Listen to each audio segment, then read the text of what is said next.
Welcome to my last week in Croatia.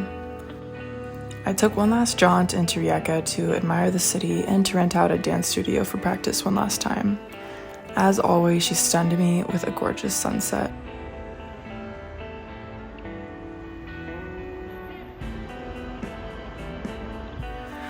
It had hardly rained at all during my entire month in Croatia, and I thought it was officially spring, but Mother Nature was getting ready to laugh in my face.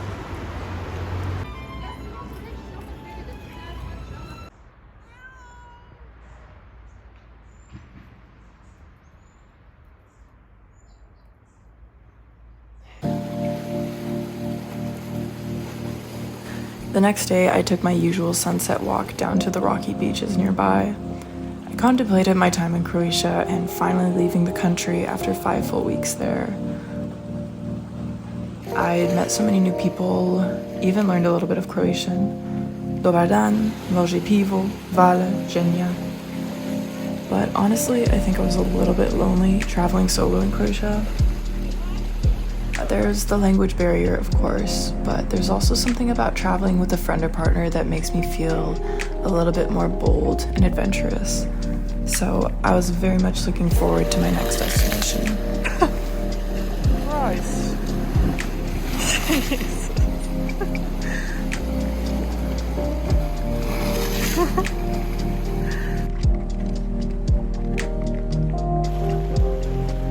Leaving a place behind is always bittersweet, and after a month or so there, I feel like I'm leaving a little piece of my soul behind.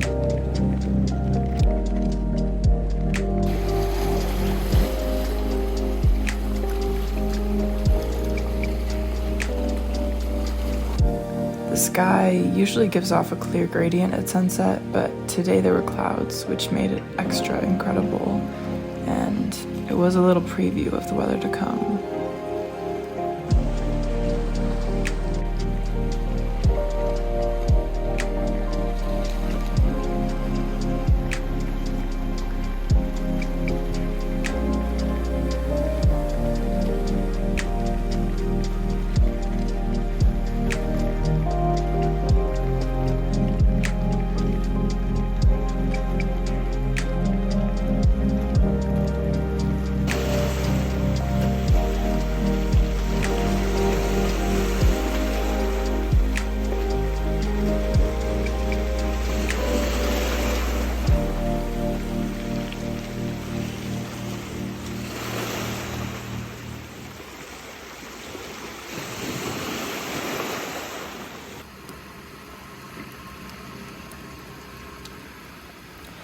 It rained the entire next day, my very last full day in the country. The woman who owns the dance studio that I had been renting out told me that rain was typical for March in Croatia, but not this year because I had brought the sun with me, and now it was only raining because I was about to depart. She gave me a kiss on each cheek when I hugged her goodbye. Oh, fuck you, dude. The next morning, I woke up at 6 a.m. to fog and rain. I began packing to catch my bus at 11. Good morning. I'm about to start packing. All right, I'm starting to get some of my stuff laid out here. I have my little packing cubes, which are very helpful. So we are going to get started. Look at that. Oh, I will miss this view.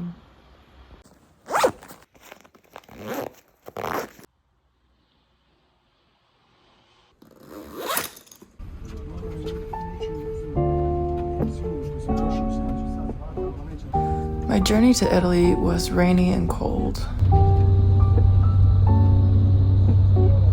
The bus to Siesta stopped at the border of Slovenia to go through border patrol, and I got my passport stamped again, back into the Schengen area.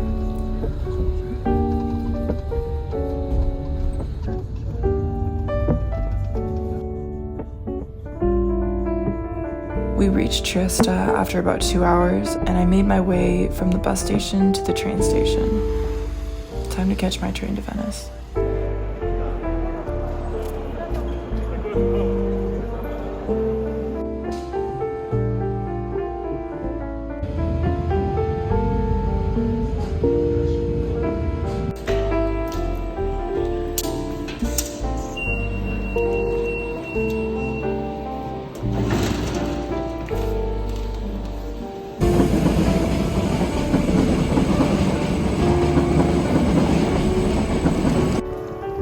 from Venice to Ferrara, where I would finally meet up with my friend Anna and her mom.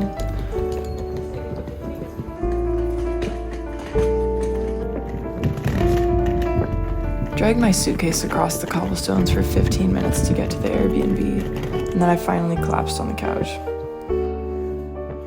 After a shower and some wine, we rallied to go out.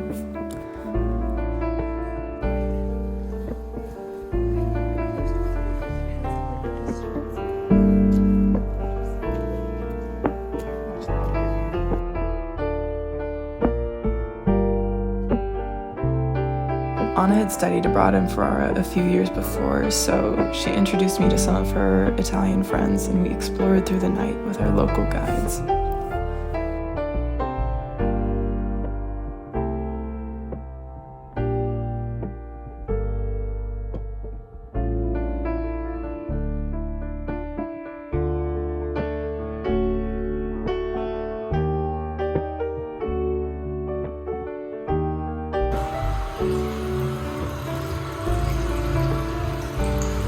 I just Oh,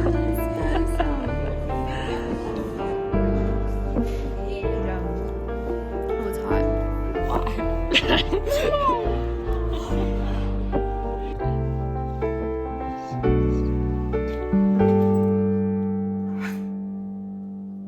The next morning, I took in the street view from the comfort of my bed.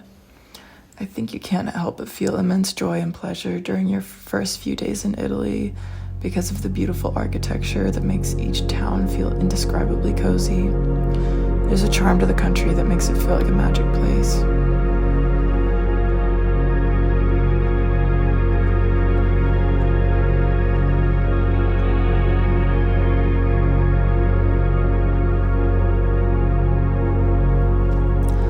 Once again, I packed up my things and prepared for another long day of ground travel.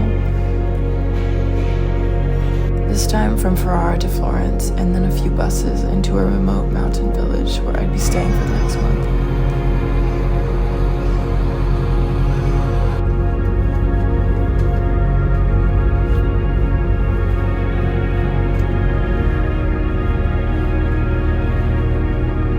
Phoenix is up with scheduled departure at 12:39 p.m. is now.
Made it to Critigliano. It is pouring rain. We're walking.